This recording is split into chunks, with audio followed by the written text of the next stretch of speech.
Respected all, जितने लोग आए हैं अपना समय निकाल कर, बहुत बहुत थैंक यू। और नेमी को भी बहुत बहुत थैंक्स कि वो आई है इतना इम्पोर्टेंट टाइम देकर हमें अवेयर करवाने। एक ये बहुत छोटा चीज़ है जो हम नहीं समझ पाते, ब्रेस्ट कैंसर, लेकिन सुनने में छोटा है, लेकिन जब हमारे ऊपर आता है तो कैसे झेलें, क्या करें और कैसे इसको पता है कैसे लगाया जा सकता है, उसका उपचार क्या है, ये अभी नेमी बताएगी। नेमी एक साइंस स्टूडेंट है, उसने अपना बैचलर माइक्रोबायोलॉजी में विल्सन कॉलेज मुंबई से किया है और फिर उसने माइक्रो बायोटेक्नोलॉजी हिमाचल प्रदेश से उसने किया है और वो अभी रिसर्च कर रही है, रिसर्च के एंड में है। लेकिन जो उसने मेडिसिन डेवलप किया है, I think Ayurveda from plants, Ayurvedic है, तो ये बहुत सारा चीज़ हम लोग को बतलाएगी, शेयर करेगी और हम इससे आगे लोगों को बतला सकते हैं कि कैसे हम बच सकते हैं। तो मैं वेलकम करना चाहूँगी, please Nemi come and I request ma'am doctor Jyoti ma'am to honour her. ये हमारा यहाँ से एंट्री करने से छोटी सी ये है। अगर पूछने जाऊँ कि कैंसर क्या है तो आपको क्या आइडिया आता है, ऐसे किसी को अगर कोई जवाब देना हो या कुछ भी? जैसे हमें सब पता है कि जैसे कैंसर है वो थोड़ी जानलेवा बीमारी है, किस तरह से क्या है, बट हमें उसका एक बेसिकली आइडिया नहीं होता। हमें आधे से ज़्यादा डराया जाता है रादर देन हमें जब इन्फॉर्मेशन दिया जाता है। तो आज हम उसके बारे में इन्फॉर्मेशन लेंगे एज इन कैंसर है क्या करके। तो हर एक हमारे बॉडी में जो एक सेल होता है, हर एक सेल का, अब जैसे हमारे इंसान की एक उम्र होती है वैसे ही हमारी बॉडी की सेल की उम्र होती है, एक particular number of times divide होता है। जैसे हम अपनी माँ से अगर 2 बच्चे आते हैं उनके 2 तो हम डिवाइड हो रहे हैं, उस तरह से कैंसर डिवाइड होता है, अपना एक सेल डिवाइड करता है 4 से 6, 6 से 8, इस तरह से। ये नॉर्मल सेल होता है। पर जब उसके अंदर कोई दिक्कत आती है, जब जो हमारा डीएनए तो सभी को पता होता है, हमारा डीएनए जो जेनेटिक मटेरियल होता है, तो जब उसमें अगर जब कोई चेंजेस आते हैं तब हमारा जो सेल होता है वो अलग तरीके से रिएक्ट करता है। तो जब वो अपना नॉर्मल फंक्शन अगर खो देता है, फॉर एग्जाम्पल अगर हम किसी नॉर्मल इंसान को पकड़े और अगर उसे एल्जाइमर हो जाए तो तब ये होता है कि इंसान अपनी मेमोरी भूलने लगता है या इंसान अपना एक पर्सनैलिटी चेंज कर जाता है। उसी तरह से सेल की पर्सनैलिटी चेंज हो जाती है, तो वो 6 का 16 हो जाता है, 16 का 64 हो जाएगा। और वो जिस तरह से रिएक्ट करता है, जो उसके जितने भी बच्चे होंगे वो सारे इन्फेक्टेड होंगे। तो जब वो लोग इकट्ठे एक तरीके से आएंगे तो वो ट्यूमर फॉर्म करेंगे, हिंदी में हम उसे गांठ कहते हैं।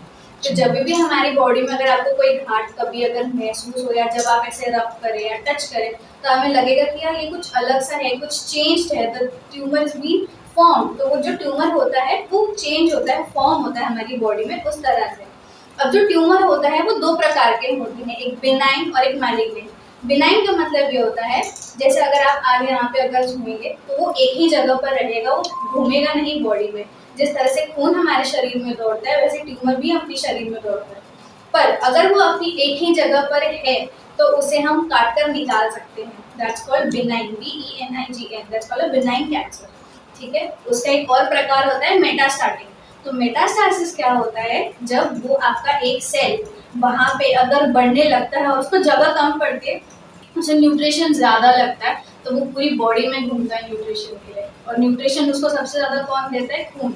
हमारे खून में ही सबसे ज़्यादा न्यूट्रिशन होता है। जब हम बोलते हैं कि हमें विटामिन की कमी है, इसकी कमी है, उसकी कमी है, तो वो हमारे सारे खून में ढूंढता है उसके सारे न्यूट्रिशन। इतना बेसिक आइडिया आपको आ गया समझ। अब कैंसर क्या होता है? तो कैंसर जैसे मैंने आपको बताया कि 1 का 4, 4 का 16 उस तरह का होता है, पर इन्फेक्टेड सेल्स होते हैं, ये कैंसर वो होता है। ये बेसिकली आपकी पूरी बॉडी में फैलता है, डिपेंड करता है आपको किस तरह का कैंसर है, बिनाइन या मैलिग्नेंट, जिस तरह से मैंने आपको बात कराया। अब कैंसर के कुछ कभी भी बॉडी में जब कुछ भी होता है उसके थोड़े सिम्टम्स आपको पहले दिखना शुरू हो जाते हैं। जैसे जब आपको सर्दी खांसी होने लगता है, थोड़ी सी छींकें ज़्यादा हो जाती है, हमारे नाक से लिक्विड होता है, तो वो हमारे कॉमन कोल्ड का जो है उसका एक सिम्टम फॉर्म होता है। वैसे ही कैंसर को फुल्ली आने से पहले वो अपना थोड़ा थोड़ा सिम्टम बताता है। तो ये जो कैंसर होता है ये स्टेज 1, 2, 3, 4 इस प्रकार का होता है। तो जब कैंसर शुरू भी होने वाला होता है, हमारा बॉडी हमेशा हमें कुछ ना कुछ सिग्नल देता है। तो सबसे कॉमन 7 सिम्टम्स जो करते हैं वो है आपका वेट सडनली ऊंचा हो जाएगा, सडनली गिरेगा, आपका खाने पीने का तरीका जो एपेटाइट होता है, जितना खाते हो वो या तो कम हो जाएगा या बढ़ जाएगा, जिसकी वजह से आपका वेट लॉस होगा या वेट बढ़ जाएगा आपका। सबसे दूसरा है फटीग, आपको चक्कर आने लगेंगे। तो ये सबसे बड़ा अंदेशा होता है। तो ये सारी चीज़ों का हमें बहुत ध्यान रखना होता है कि हमें हमारी बॉडी के बारे में बहुत अलर्ट होना चाहिए कि हमारी बॉडी में क्या हो रहा है, क्या नहीं हो रहा है, क्या ये नॉर्मल है, क्या ये नहीं है। तीसरा है unusual bleeding and bleeding problems. तो फॉर एग्जांपल जैसे लड़कियों को पीरियड्स होते हैं तो उनकी डेट्स चेंज हो जाएगी। जो लड़कियां पीरियड्स में है या नहीं है, बी इट एजेड वुमन या बी इट छोटी लड़कियां, उन्हें भी हो सकता है। तो ये चीज़ें उन पे वर्क थोड़ी कम करती है। बट जो लोग ऑलरेडी मेंस्ट्रुअल फेज में है वो मेंस्ट्रुअल फेज चेंज होने लगता है।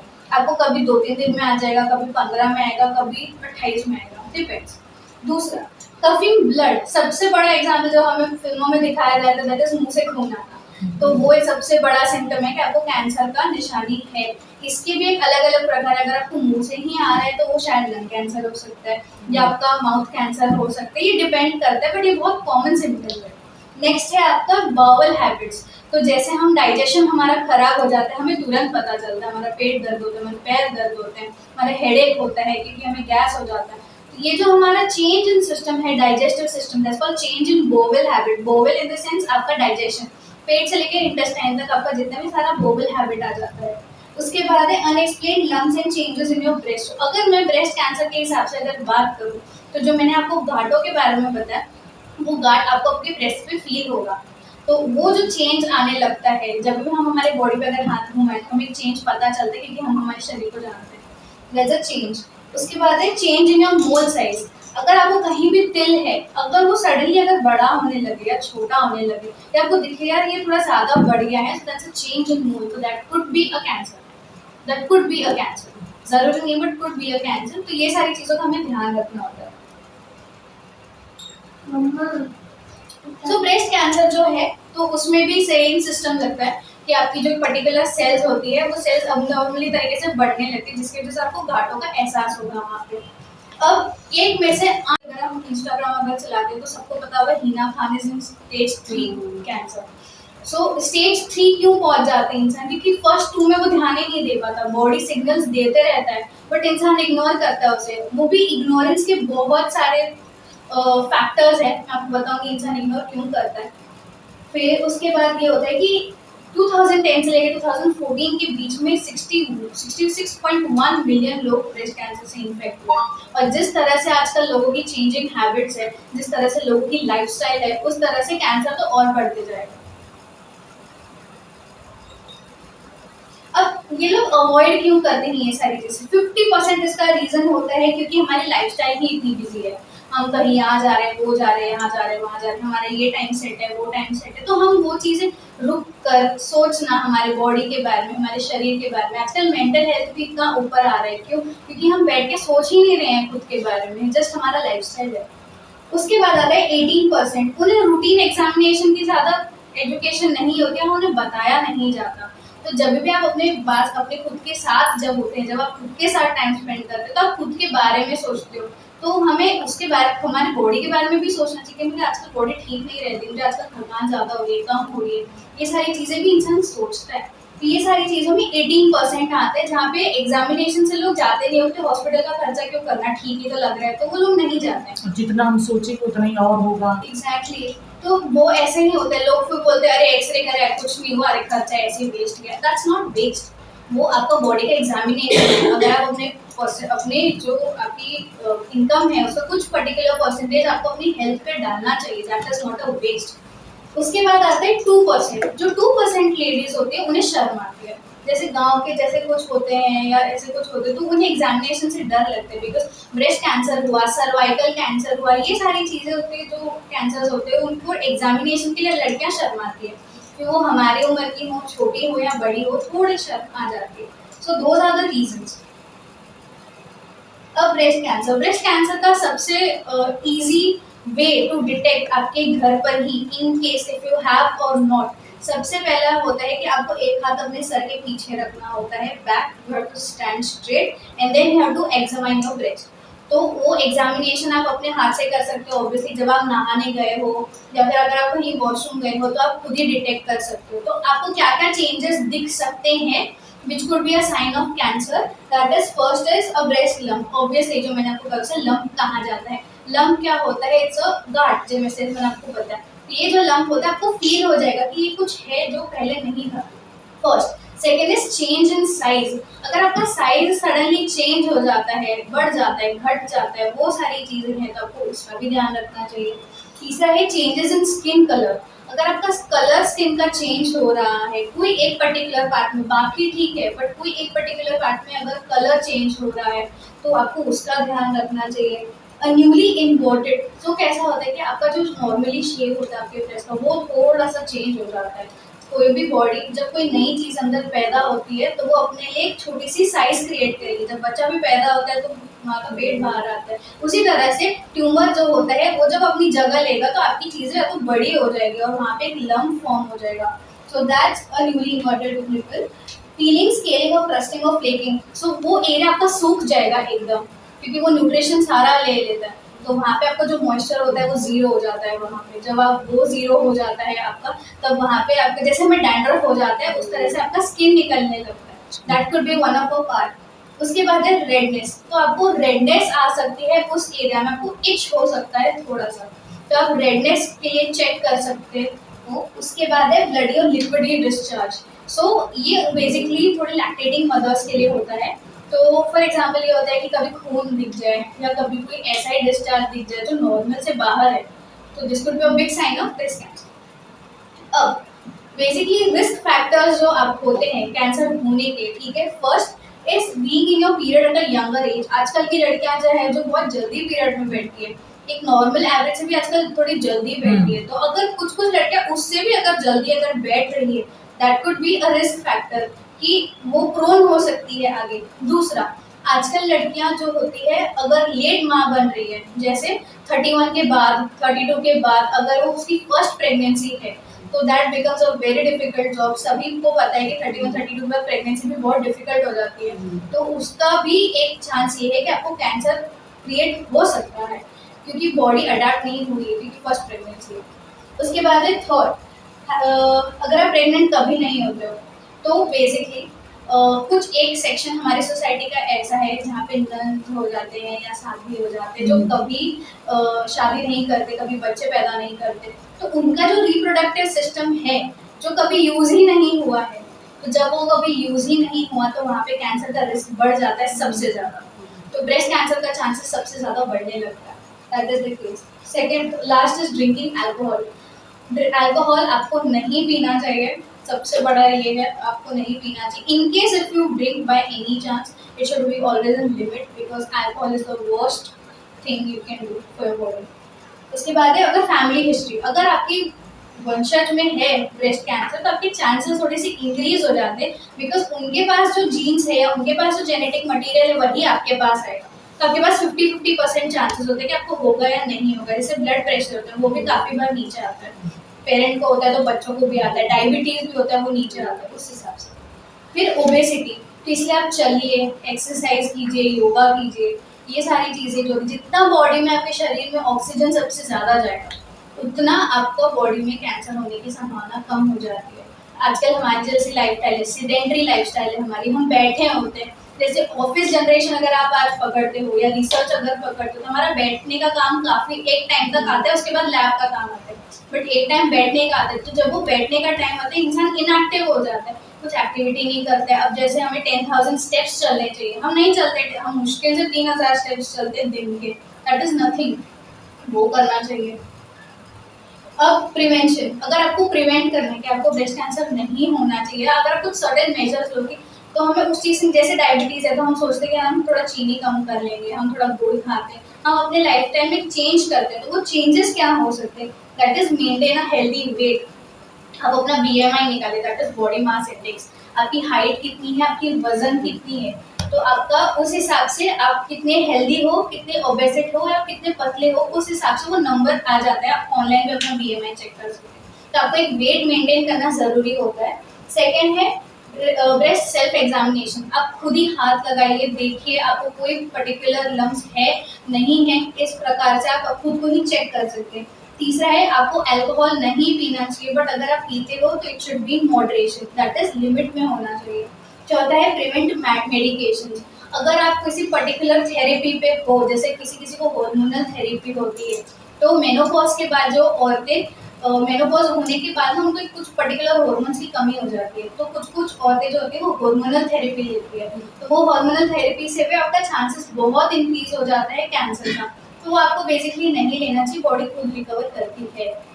उसके बाद आता है exercise most of the days, और आपको हेल्दी ईट करना चाहिए, जैसे पालक सब्जी हो गई, लीफी वेजिटेबल्स हो गया, ये सारी चीज़ें खानी चाहिए, हेल्दी डाइट मेंटेन करना चाहिए।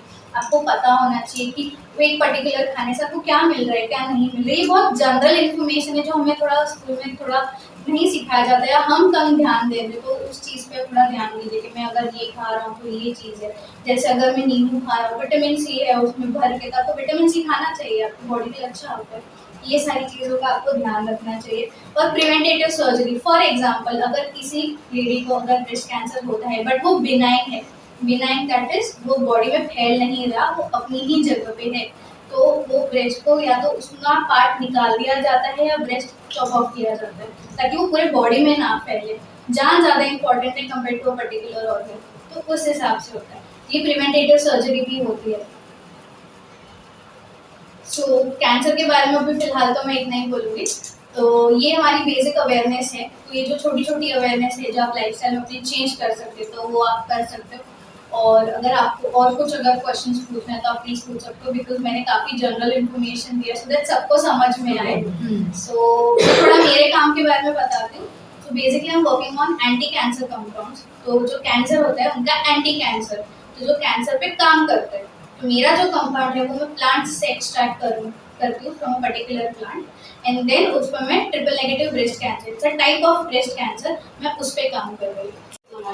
सो बेसिकली तो हमारा जो थेरेपी होती है, अभी रेडिएशन थेरेपी होती है, कीमोथेरेपी, हमने सबने कीमोथेरेपी सुना होगा, तो कीमोथेरेपी में भी अलग अलग टाइप होता है, रेडिएशन होता है, मेडिसिनल थेरेपी होती है, सभी बहुत सारी थेरेपीज होती है। तो मेरा जो है वो एडजुवेंट थेरेपी पे है। तो बेसिकली उसमें क्या होता है कि आपकी जो एक पर्टिकुलर डोसेज दी जाती है, बहुत सारे अलग अलग कैंसर के अलग दवाई होती है, पैक्लिटैक्सेल हो गया, विनब्लास्टिन हो गया, ये सारी विनब्लास्टिन सल्फेट हो गया, ये सारी चीज़ें जो होती है ये आपकी कैंसर थेरेपी में काम करती है। मेरा एक पर्टिकुलर कंपाउंड है वो भी आपके एंटी कैंसर की तरह काम करता है, और इस पे अब तक काम नहीं हुआ, so that's what I am doing. तो ये हो जाने के बाद ये प्रिकॉशन के लिए पहले लेते हैं।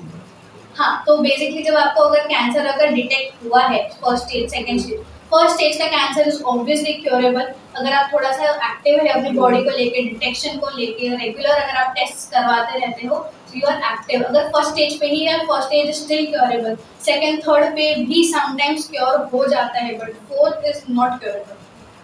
थर्ड पे बहुत कम चांसेस है, बहुत कम चांसेस है, but magic can happen, God exist. So breast cancer किसी को होता है तो उसका शरीर पे या उसके नेचर पे या मतलब कुछ ऐसा सिम्टम्स पता चलता है जिससे पता चले, मान लो ब्रेस्ट का नहीं पता चल पा रहा है लेकिन बॉडी में कुछ और तो होता होगा। जैसे अभी फॉर एग्जांपल अगर यहाँ पे अगर कोई एक इंसान है जिसको ब्रेस्ट कैंसर या पर्टिकुलर कैंसर है, अगर वो यहाँ पे चुपचाप बैठा है, सडनली अगर वो खून की उल्टी कर ले, तो ये बहुत नॉर्मल चीज नहीं है, ये हाँ। बहुत एबनॉर्मल चीजें हैं ये। नहीं और कुछ इसके अलावा भी मतलब नहीं, शरीर- ऐसे नेचर में चेंज नहीं आता, पर जिसको हो रहा है उसे पता है कि मैं पहले अगर मुझे और दूसरी चक्कर अगर तरफ- 10 साल में एक बार आ रहा था तो मुझे 1 साल में 10 बार आ रहा है। लेकिन ये चक्कर जो आने वाला है ये तो और भी बहुत सारी चीजों में ये है। एक खाली एक कॉमन सिम्टम होता है, चक्कर में तो बहुत से आपका बीपी लो हो हाँ। सकता है, वो सारी चीजें थायराइड में भी चक्कर आता है। थायराइड में भी वो चीजें होती है, तो आपको थोड़ा ध्यान रखना होता है कि मेरे डॉक्टर शरीर से में क्या consult चेंज कर आ रहा है, तो आप कंसल्ट कर सकते हो अपने किसी नजदीकी डॉक्टर को। जैसे हम अवॉइड कर रहे हैं, अभी समझो मैं काम कर रही हूँ, मुझे सडन ऑफ चक्कर आ रहे हैं, तो मैं क्या सोचती हूँ, अरे मेरे टेस्ट कराइए, तो ये सारी चीजें होती ये है। तो आप पर्टिकुलर टेस्ट क्या होते हैं जो मीन्स ऐसे तो सब लोग करवा सकते हैं विदाउट इसके लिए वो सिर्फ पैप्स मिरर इसके लिए क्या कौन से तो टेस्ट पैप होते हैं? स्मीयर होता है, वो पैप स्मीयर होता है, ब्रेस्ट एग्जामिनेशन होता है, तो ये सारी चीजें क्या होती है कि फॉर एग्जांपल अगर आपका ऐसा लग रहा है कि मुझे थोड़ा घाट सा फील हो रहा है करके ऐसा कुछ है, तो वो क्या करते जैसे अगर आपकी ये स्किन है वहाँ की, तो एक स्लाइड कट करते हो वहाँ से 2-3 सेल या थोड़ा सा खून आपका लेते हैं वहाँ से, और वहाँ से फिर उसकी एग्जामिनेशन चलती है, वो उस हिसाब से रहता है। तो जैसे हम अपना खून का किस तरह से टेस्टिंग कराते हैं, बस उस तरह से आपकी टेस्टिंग तो होती है। इसके लिए बहुत मतलब normal कौन से होती है। डॉक्टर के पास जाना चाहिए, मतलब ऐसा अगर लग रहा है तो किस डॉक्टर के पास जाना तो चाहिए? आपको किसी गायनेक के पास जाना चाहिए फर्स्ट। कुछ भी अगर ऐसा हाँ। लगता है तो सबको गायनेक खोलना चाहिए हमेशा, नहीं तो इन्फेक्शन के चांसेस बढ़ जाते हैं। तो हमेशा ये ध्यान रखना कि आपको सुई हमेशा नई हो, पुरानी नहीं हो, या स्टरलाइज करके ना दे, या खाली आग में डाल के अगर वो आपको दे रहे तो वो कभी यूज़ नहीं करना चाहिए, क्योंकि कुछ जो उस पे जीव जंतु होते हैं, जो माइक्रो ऑर्गेनिजम्स होते हैं, वो इतनी हीट से भी रेजिस्टेंट होते हैं, वो नहीं मरते हैं उसमें। तो वो चीज़ें आपको आ सकती है। तो आपको भले आपको कुछ नहीं हुआ होगा, पर हो ज़रूर जाएगा हॉस्पिटल जाके। ये भी सारी चीज़ों का ध्यान रखना अच्छा, ये बहुत अच्छा। सारी चीजें, हाँ, ब्यूटी पार्लर टैटूज में बनवाते हैं, टैटूज भी बनाते हैं, और सुई इससे वगैरह यूज होते ये हैं। हेड ये निकालते हैं, ब्लैक ये- हेड्स निकालने हाँ, में भी वो निडल्स जो यूज तो इसलिए हाँ। हाइजीन बहुत इम्पोर्टेंट है। आप कहीं भी जाते हो, हम 4 पैसे बचाने का सोचते हैं, बट उसमें हम एक और नई बीमारी ले आते हैं। अच्छा, ये जो ट्रीटमेंट अभी आपने बताया, इसके ऊपर आपने रिसर्च कर रहे हो, तो वो पर्टिकुलर यहाँ में भी है कि ऑल ओवर इंडिया में भी है ये जो इसके आप ऊपर जो मतलब कर रहे हैं ये जो अभी आपने वो जो ट्रीटमेंट आपने बताया जो ना, मैं आयुर्वेदिक treatment- थेरेपी। हाँ, तो जो हाँ। मैं जो एडजुवेंट थेरेपी एग्जिस्ट, Okay. ऐसे नहीं कि एडजुवेंट थेरेपी नहीं हुई, एडजुवेंट थेरेपी है, वो है, अभी भी एग्जिस्ट करती है, बट एडजुवेंट थेरेपी में अलग अलग मेडिकेशन यूज होते हैं, अलग अलग दवाइयाँ यूज होती है। जैसे अगर सिंपल भाषा में बोलो, एक रेंटेक अलग हो गई, क्रोसिन अलग हो गई, डिस्प्रिन अलग हो गई, ये सारी चीजें अलग अलग है। उस तरह से अलग अलग मेडिकेशन यूज की जाती है। जैसे एक ड्रग है जिसका नाम है विनब्लास्टिन, एक ड्रग है जिसका नाम है पैक्लिटेक्सेल, एक जो है जिसका डॉक्सिसिन। तो ये सारी चीजें अलग अलग है, अलग अलग मेडिकेशन यूज होता है आपके कैंसर के हिसाब से। तो अलग अलग मेडिकेशन यूज होती है। तो one of the medication in adjuvant therapy is mine, जिसमें मैं काम करती अच्छा, तो ये जो आप बोल रहे हैं ना पर्टिकुलर, हूँ। तो ये कहाँ, मतलब जैसे हम कभी कैंसर होता है तो ताता यहाँ पे जाते हैं, हाँ, यहाँ, हाँ। तो ये पर्टिकुलर जो आप जिसके ऊपर जो काम कर रहे हैं, इट्स वेरी गुड। हम्म। तो ये ऑल ओवर इंडिया में है, अवेलेबल है? अवेलेबल है। मैंने मेरा इंटर्नशिप किया है Tata Okay. Hospital attract Navi Mumbai. अच्छा। मैंने वहाँ पे इंटर्नशिप था मेरा, तो मेरा ब्लड कैंसर के ऊपर काम था। सो ब्लड कैंसर पे मेरा था TALL, that is T cell acute lymphoblastic leukaemia. तो जो आपका खून का कैंसर होता है, तो वो T सेल का होता है, B सेल का होता है, ये सारे अलग अलग सेल्स आपकी बॉडी में, आपके खून में भी बहुत सेल्स होते हैं, सिर्फ RBC वगैरह नहीं होता, RBC होता है, WBC होता है, बहुत सारी चीजें होती है उसमें। फिर B cell, T cell, memory cell, बहुत कुछ होता है। तो हर एक सेल का आपको कैंसर हो सकता है। बोन कैंसर भी जो होता है उसमें भी अलग अलग प्रकार है, उस तरह से होता है। तो मेरा जो काम था वो T सेल TALL था। तो हमें पर्टिकुलर जीन पे टारगेट कर रहे थे। अगर वो जीन हम ठीक कर देते हैं तो वो जो सेल्स होते हैं उसका प्रोडक्शन बंद हो जाता है। जब वो प्रोडक्शन बंद हो जाएगा तो ट्यूमर फॉर्मेशन बंद हो जाएगी, और जब ट्यूमर ही बनना बंद हो जाएगा तो हम जितना बन गया है उसको एक्सरसाइज करके हम इंसान को ठीक कर सकते हैं। ये इस तरह से काम चलता है। तो ये डॉक्टर सजेस्ट करेंगे कि मतलब हमें अगर पता है कि मुझे ये करना, ऐसा है कि डॉक्टर किसी का अगर होता है तो वो डॉक्टर सजेस्ट करते हैं कि आपको ये हाँ, वो पर्टिकुलर। आपको डॉक्टर सजेस्ट करते हैं। हाँ। तो जो बेसिकली जो डॉक्टर्स कैंसर पे काम करते हैं, दोज आर कॉल्ड ऑन्कोलॉजिस्ट। हम्म। तो वो क्या होते हैं, जो एक Okay. पर्टिकुलर रिसर्च और ऑन्कोलॉजिस्ट होते हैं, वो इकट्ठे Mainly, हाँ। बैठते हैं। हाँ। तो जो मेडिसिन होती है जो मार्केट में अप्रूव हो जाती है, नया जो ड्रग होता है उसे ढूंढने का काम हमारा है। फिर उसके बाद अगर वो अप्रूव हो जाता है, फिर वो डॉक्टर्स यूज करते हैं, उस तरह का होता है। तो ऑल ओवर इंडिया में है, मतलब ऑल जैसे ओवर इंडिया में में कैंसर का अवेयरनेस काफी है। हाँ। कैंसर का जो बेसिकली मंथ होता है दैट इज अक्टूबर, और 13 October is the national cancer day, national breast cancer day. तो आप उस दिन पे अवेयर होना चाहिए आपको थोड़ा, इसी दिन पे ही अवेयरनेस कैंप वगैरह भी सारे लगते हैं ना उस समय। हाँ, तो ये सारे कैंप्स लगते हैं। आप जाइए, एग्जामिनेशन कीजिए, एक्सरसाइज कीजिए, हेल्दी लाइफस्टाइल रहिए। ये कौन से स्टेज तक हेल्प करता है? स्टेज 3 का डिपेंड करता है कि वो किस कैसा है? तरह का है। हर एक इंसान का अलग अलग है, तो उस पर मैं कमेंट नहीं करूंगी। But first 2 stages are still curable. Tata भी वही बोलता है, टाटा का मेन स्लोगन भी वही है, if detected early it can be curable. तो आप खुद पे थोड़ा सा ध्यान दीजिए। हम लोग थोड़ा आसपास ध्यान देते हैं, उससे बेटर है हम खुद का ध्यान दें। एंड बहुत आगे बढ़ो आप। यस, ये हमारे से बहुत दुआ है बहुत अच्छा टॉपिक, अब बहुत अच्छे टॉपिक पे आपने किया है। और मैं वही देख रही थी बिकॉज मैं भी एक रिसर्च पर्सन हूँ और मुझे लगा आप कर पाओगे ये, और हम आशा रखते हैं सिर्फ ये नहीं पूरे इंडिया के लिए करो, थैंक यू। है ना। बहुत अच्छा काम कर रहे हो आप, और बहुत सारे हमारे जानकारी भी मिला है ये जो आपने छोटी छोटी बात की है ना, क्योंकि हम बहुत सारे ये ब्रेस्ट कैंसर के ऊपर हम लोगों ने, मैं बहुत अटेंड किया है इस टाइप के, तो पर्टिकुलर इतना इतना आपने जितना डिटेल्स बताया है बिकॉज यू आर डिटेल्स इसके ऊपर कर रहे हो, हम इतना इतना डिटेल्स कभी के बाद एक ऐसा एक्सपीरियंस कि हाँ hope is there, you don't have, हमें डरना नहीं है, होता है जो भी होता है, but there is a hope. Prevent करने में काफी है कि I was alert, okay click होता है अंदर से, वो हो गया की वजह से पता चला कि there is first second stage में भी, अर्ली स्टेज में ही आप रिकवर हो सकते हो मेडिसिन से, मतलब जो thank you very much, nice meeting you. मतलब आप दिखाया है, और ये इंफॉर्मेशन फर्दर हम आगे लोगों को समझाएंगे ताकि लोग जान सकें कि ये कुछ बहुत बड़ा चीज नहीं है, अगर हम अपने आप में केयर करें तो we can do anything. So thank you for coming and giving us such.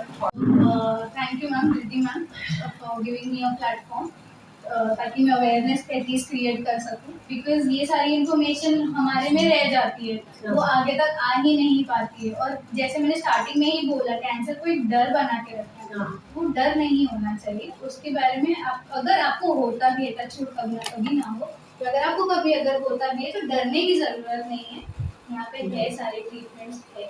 दूसरा, I would thank the whole Udaan team, I would thank everyone here to give me this information for making people aware। आज जब आगे जाके अगर हमें कुछ इस तरह के सिम्टम्स आते हैं, नहीं आते, जो कुछ भी है, अगर हमारे रिलेटिव्स में किसी को आता है, अगर आपके पास अगर इंफॉर्मेशन है तो शायद उससे एनलाइटमेंट हो, तो उससे भी फर्स्ट सेकंड कैंसर में डिटेक्ट होके you can save a life. So I think this is very important. So thank you for being such a patient listener as well. So आपके लिए भी thank you. Thank you so much.